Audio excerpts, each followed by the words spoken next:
mais um episódio aqui do nosso Sherlockcast e hoje eu trouxe um conteúdo super incrível para você, onde eu vou compartilhar com você uma análise completamente técnica, mas de um jeito prático que você vai entender as marcações que nós fizemos. Marcações essas que são muito questionadas, perguntadas: Anderson, como é que eu faço essa marcação? Aonde que eu faço? Para que eu faço?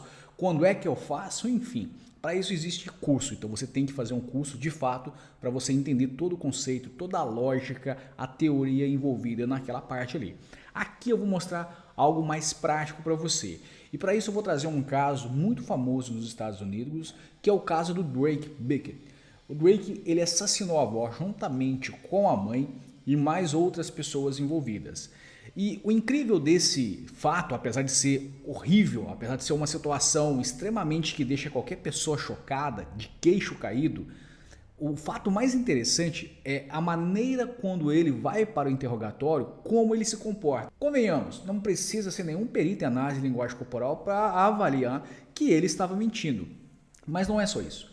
A questão é que quando uma pessoa ela vai ser interrogada, quando ela vai passar por um processo de investigação, é entender o que motivou aquela morte, o assassinato, o que motivou que ele cometesse aquele ato. Esse é o grande objetivo. É por esse motivo que se usa fazer as investigações. E por que isso é importante? Porque senão não teríamos explicações sobre o que levou uma pessoa a cometer um ato. Nós vimos isso aí no caso do Henry, onde o padrasto assassinou a criança e disse que foi apenas um acidente doméstico. Suponhamos que fosse um acidente doméstico. Então, o padrasto estaria certamente impune. É por esse motivo que se faz a investigação. E mesmo que aquela história é muito mirabolante ou ela pareça boa demais para ser verdade, ela deve ser investigada para que de fato possa esclarecer os pontos que ali estão ocultos. O nosso objetivo é extrair a verdade. É por esse motivo que utiliza-se a análise de credibilidade.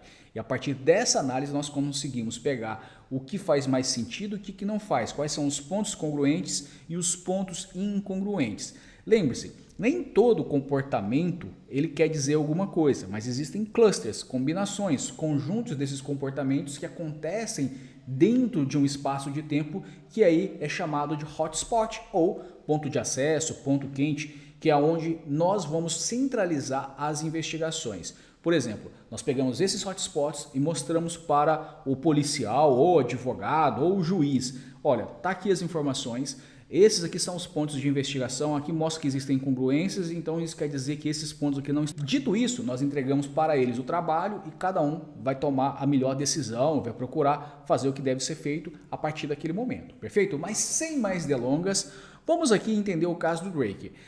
Vou deixar claro que aqui um dos canais eu não observei, que nós não conseguimos analisar aquilo que é dito por ele, por conta da tradução. Se fosse legendado, seria maravilhosamente perfeito.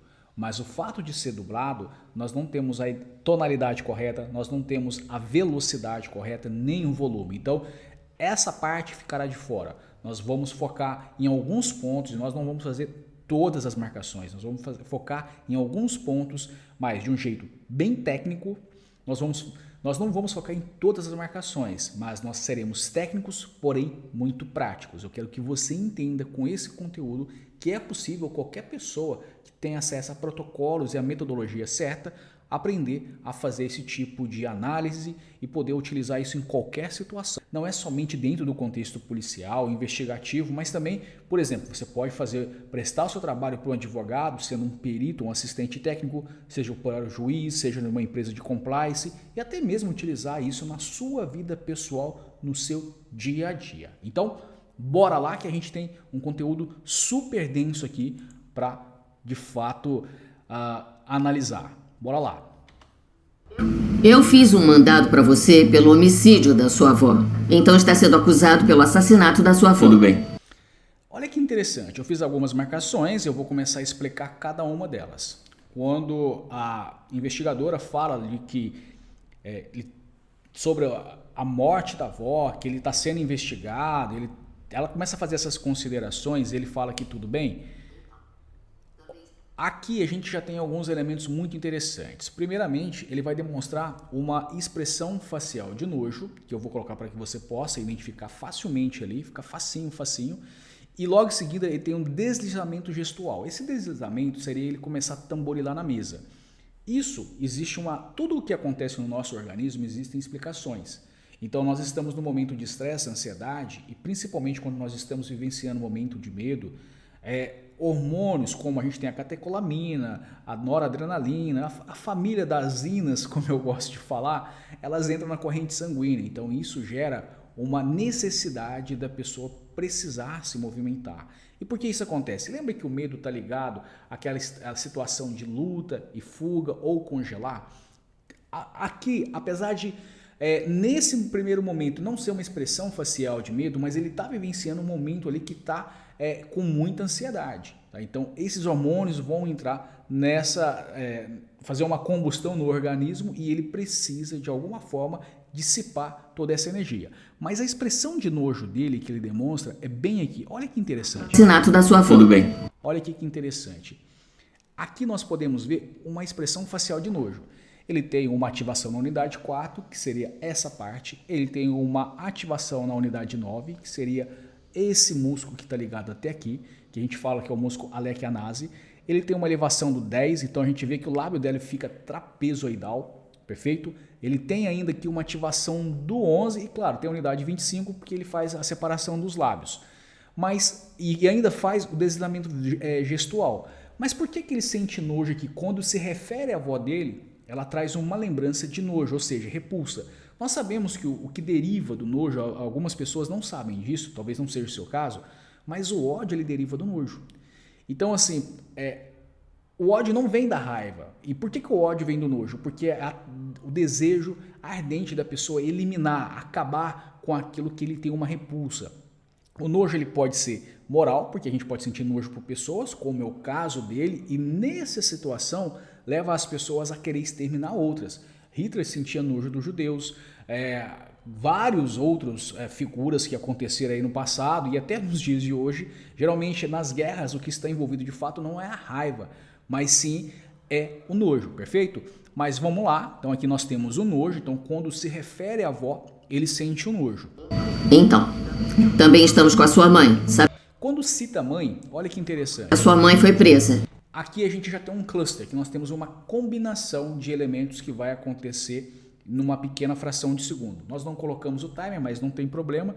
Mas o que eu quero que você entenda aqui é o seguinte, primeiramente ele sente raiva, então nós temos aqui a unidade 4, 7 e 23. 4, essa unidade aqui, que é o baixamento das sobrancelhas. 7, que seria o tensionamento aqui dessa pálpebra inferior. E unidade 23 seria o afinamento dos lábios. E logo em seguida, ele começa a sentir o quê? Medo. Olha que show de bola esse medo que ele sente. E aqui, como intensificador do medo, ele ainda faz um manipulador, que é o quê? Vem justamente na jugular. Por quê? É uma tentativa de aliviar a tensão. Ou seja, quando você coloca a mão na jugular, nervo vago, como também é chamado, você busca aliviar aquela situação, o estresse que a pessoa está vivenciando. Quando nós olhamos para o display ventral dele, apesar da mesa estar aqui em cima e somente uma das mãos estar algemada, nós podemos ver que o display ventral dele, ele permanece com um tipo de comportamento. Porém, quando há respiração, nós podemos ver que existe uma alteração, ainda que a blusa seja preta e a câmera não ajude muito. Tá presa. Tá bom. Olha para você. Então, isso aqui é um grande ponto que mostra que aqui existe um desconforto emocional muito grande dentro dessa situação. Esse gesto é justamente um pacificador, então ainda que a gente considera como fosse um B3. Olha para você ver, ele faz uma deglutição, que ele passa a língua nos lábios, e isso a boca começa a ficar seca. E eu já expliquei sobre isso aí, sobre a questão dos chineses que pegavam pó de arroz e colocavam dentro da boca de pessoas, e se aquela pessoa estivesse mentindo, o pó de arroz sairia seco. Então, que a gente fala que são os precursores verdadeiros do polígrafo, porque eles percebiam que as pessoas antigamente elas ficavam com a boca secas enquanto estavam mentindo. Então aqui nós estamos vendo uma deglutição mecânica acontecendo, porque a boca dele resseca e ele necessita fazer aquela lubrificação naquele momento. Aqui ele sente, nós podemos ver uma raiva, né? Tem a unidade 4, 7 novamente, nós temos a unidade Aqui nós podemos visualizar que existe a unidade 4 e agora bem marcada, uma expressão, uma macroexpressão facial. Nós temos a unidade 7, a unidade 23 e a unidade 24. 24, ele faz um pressionamento bem forte da boca. Por quê? Quando cita a mãe dele, porque não foi apenas ele, a mãe dele estava envolvida no assassinato da avó. Então, quando cita essa situação, isso já causa a ele um desconforto ainda muito maior. Prosseguindo. Da sua avó. Como é que é? Presta atenção no que é a pergunta que ela vai fazer. Tá, que você está envolvido no homicídio da sua avó. Como é que é? Isso aqui é praticamente comunicação. Como é que é? Como é que é? Isso não é uma verdade, é isso que ele quis dizer. Mas vamos ver pelo comportamento dele se isso é verdade mesmo ou se ele está sendo sincero. Ponto. Uma expressão facial de medo. Unidade 1, 2, 5 e 20. Eu não pude marcar a unidade 4, que de fato eu não consegui observar. No medo, a unidade 4 também em algumas situações pode surgir, mas aqui a gente não conseguiu marcar. Mas aqui nós temos um medinho acontecendo. Nós temos a unidade 2, eu consigo ver pelo lado esquerdo dele, a gente olha pelo lado esquerdo da câmera, obviamente. Existe a tensão, porque o display ventral dele faz isso aqui, né? Ele dá meio que aquela mexida, tipo um Gil do Vigor, que vai e que não vai, e depois vai entrar um desprezo. Olha que interessante. Aqui nós temos um desprezo acontecendo, eu vou colocar bem no ponto. Olha, unidade R12 e R14. Ele sente um desprezo daquela acusação, daquilo que está sendo dito a ele. E aí, prosseguindo. Eu sou investigadora. Olha aqui o desprezo ainda na face, que interessante. Então eu vou te... E aí vem um famoso dumping the light, né? O que é o dumping the light? O dumping the light é a tentativa deliberada de quando você está falando uma mentira e você pensa que aquela pessoa está acreditando, ou você viu que aquela pessoa acreditou, então você se sente feliz, é tipo um alívio, porque eu estou contando uma mentira. Aqui ele tenta emplacar um dumping, então existe uma microexpressão facial, micro não, porque já é uma intensidade C, então existe uma expressão facial, unidade 12 acontecendo, que é um sorrisinho, ó. Existe um sorriso dele aqui, que nessa tentativa dele ganhar a empatia da investigadora e falar ali que não, enfim, vou te contar a verdade, eu não vou te contar toda a verdade. E logo em seguida existe uma expressão de medo, olha aqui. Um medo, unidade 1, 2, 5 e 20. Aqui nós podemos ver um medo ainda muito mais amplo. Unidade 1, unidade 2, unidade 5 e a unidade 20. Então, assim, ele está numa situação altamente desconfortável. Ele pensa naquele primeiro momento que ele vai enganar, só que logo em seguida vem o medo. Então aqui a gente tem um dumping the light, olha que interessante, que é o prazer em enganar, é o prazer em contar mentira. E logo em seguida nós temos um detection apprehension, que é o medo de ser pego na mentira. Tudo isso em frações de segundos. Bora lá? Tá bom. A minha avó disse... A minha avó disse... 2 pontos. E aí ele dá uma pausa. Eu tô muito velha. Você pode me matar? Ela disse várias vezes, bêbada e sóbria. Tudo bem. Essa é a verdade. Vamos voltar aqui um pouquinho para que vocês possam tirar a conclusão. Mas eu vou fazer as minhas inferências técnicas. Nós temos primeiramente aqui um S1, que é o fluxo daquilo que ele está falando, é um fluxo descontínuo, é um fluxo que não tem não é linear. Minha avó disse 2 pontos, aí ele pausa, e aí começa com aquela história dele, que ali a gente vê um C3, que tem uma ausência no contexto.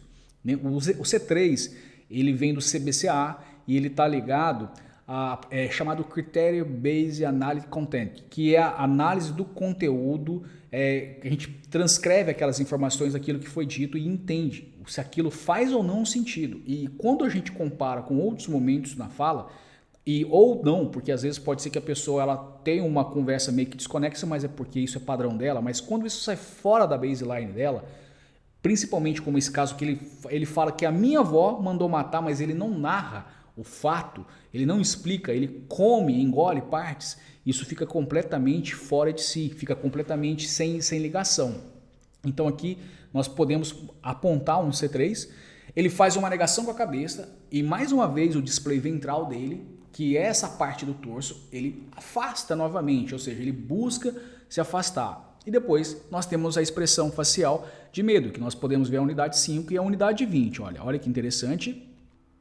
Eu tô muito velha. Você pode me matar? Ela disse várias vezes. Ela disse várias vezes. Não necessariamente uma negação com a cabeça, que é chamado head nod, não necessariamente isso quer dizer que ele está fazendo uma negação e isso por si só possa reafirmar que isso é uma mentira. Obviamente que não. Mas dentro desse contexto aqui, nós podemos ver que essa conversa não bate, isso não é credível, tá? Mas enfim, bora lá para a segunda parte. É verdade. Então, Esse gesto na boca dele, isso aqui é um gesto pacificador. É uma forma dele tentar aliviar o estresse que ele está vivenciando. então está dizendo que em algum momento a sua avó te pediu para matá-lo. Em algum momento sua avó pediu para te matar. Olha para você ver interessante comportamento. Em algum momento a sua avó te pediu para matá-lo. Pediu. Ele demonstra medo. Ele tem um deslizamento gestual que você olha na mão dele como é que ele faz um deslizamento. É uma maneira, ele deixa escapar um comportamento. E depois ele tensiona os ombros. Olha. Pediu?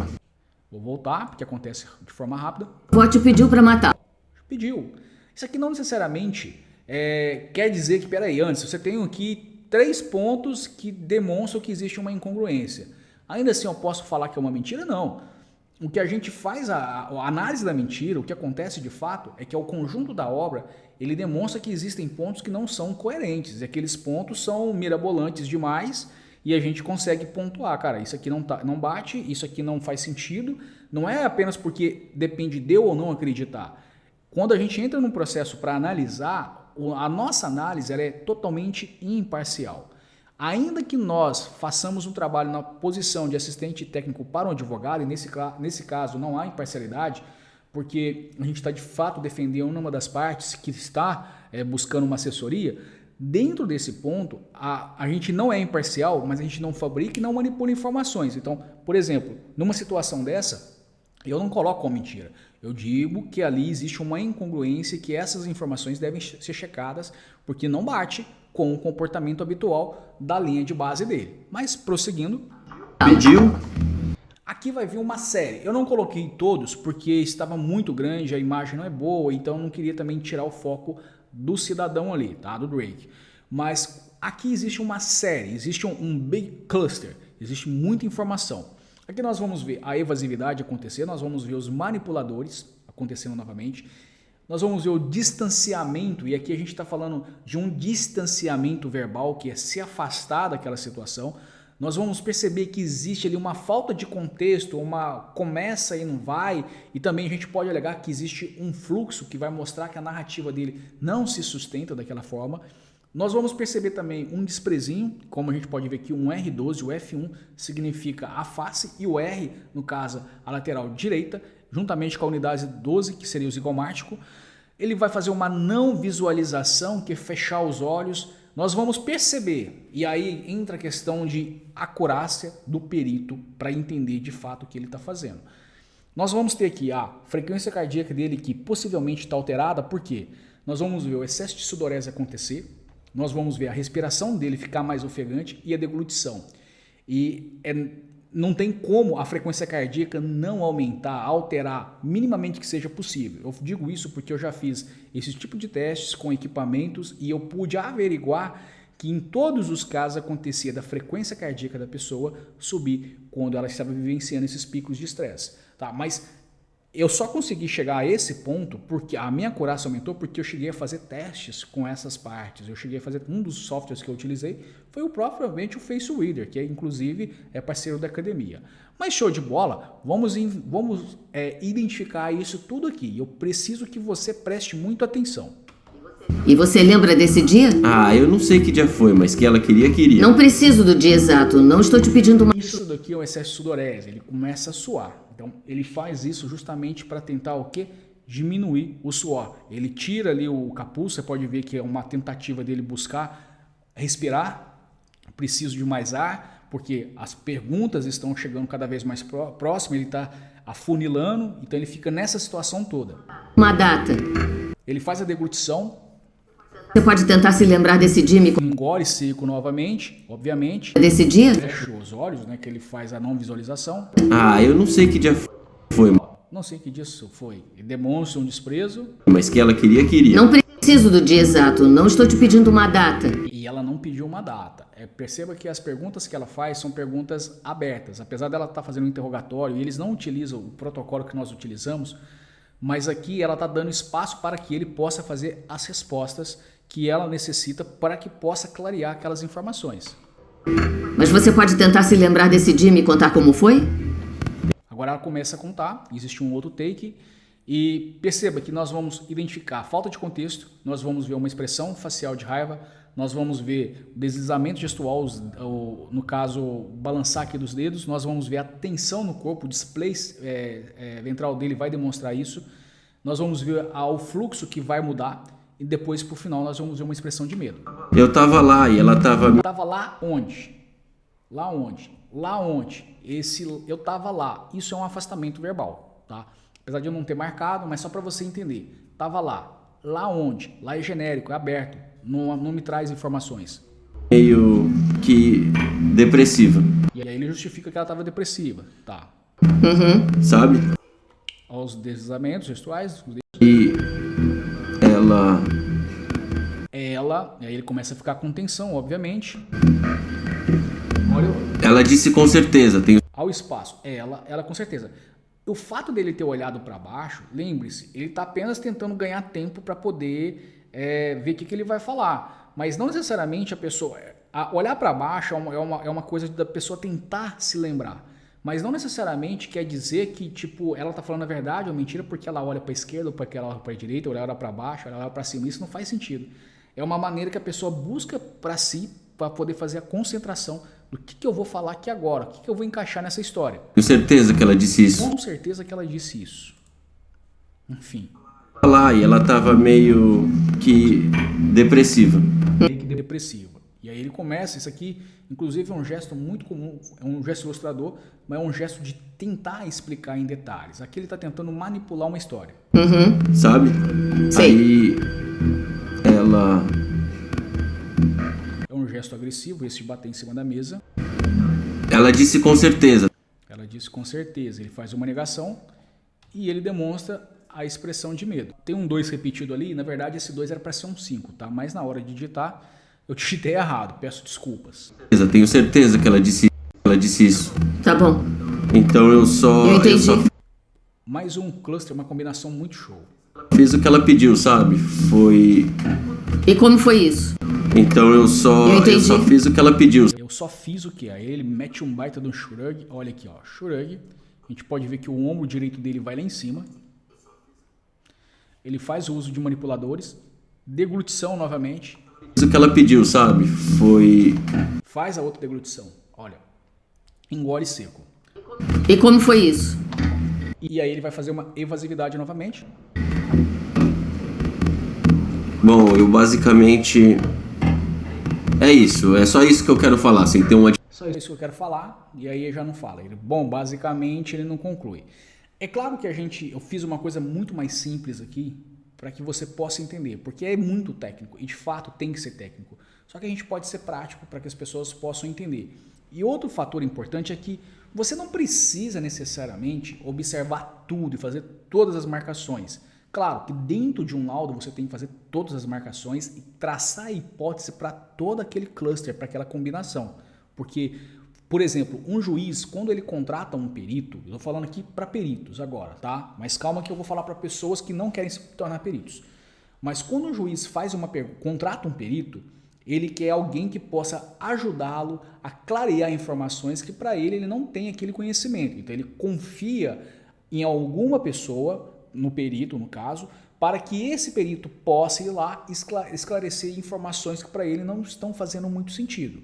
Se é um advogado, o advogado já busca uma pessoa que possa ajudá-lo, que possa auxiliá-lo, não somente fazer um laudo e preencher, mas que esse perito possa ir lá, estudar o caso com ele e ver que aquelas confissões, aquele depoimento, aquela testemunha, o réu, a acusação, ele está sendo sincero ou não naquelas afirmações dele. E aí, obviamente, você senta com ele para poder tratar a defesa, toda a parte dele, para que ele possa utilizar isso dentro do tribunal com o juiz, para convencer o juiz de que aquelas informações que você está passando são informações que de fato batem, casam, são informações verídicas.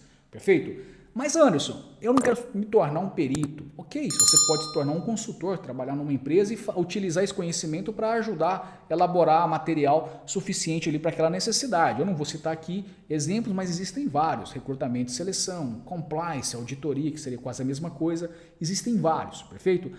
Na área de vendas, posso utilizar. Eu posso utilizar esse conhecimento com meu marido? Pode. Inclusive a gente tem muito alunas, tanto e alunos também, que eles procuram justamente para ter esse conhecimento para melhorar as relações pessoais, relações sociais deles. O que eu quero que você entenda é que o comportamento do ser humano, ele não vou dizer totalmente padrão. O que vai determinar a diferença é como cada pessoa lida com aquela situação em determinado ambiente, em determinado contexto. É por esse motivo que quando a gente pega um protocolo, é como pegasse um GPS, né, um mapa, e aí você traçasse o caminho por onde que você quer ir. Então, ali ele te dá as orientações, ele te mostra, peraí, eu tenho um ponto aqui que pode ter um buraco, opa, aqui pode ter uma lombada, aqui tem um sinal, aqui tem uma outra informação. Então, são essas informações, traduzindo de uma forma até simplista, que nós inserimos aqui dentro. Para isso existem protocolos, existem metodologias científicas, existem conteúdos que de fato podem ser utilizados para que as pessoas possam praticar e ajudar em todas e qualquer situações. Perfeito? Então, se você gostou desse material, eu peço para que você deixe o seu joinha aqui, deixe o seu like, deixe o seu comentário, fale aqui o que você achou e seja muito bem-vindo. Continue aqui ligado no canal, eu posso te garantir que tem muito conteúdo bom vindo aí para você. Um grande abraço e até o próximo vídeo. Tchau, tchau!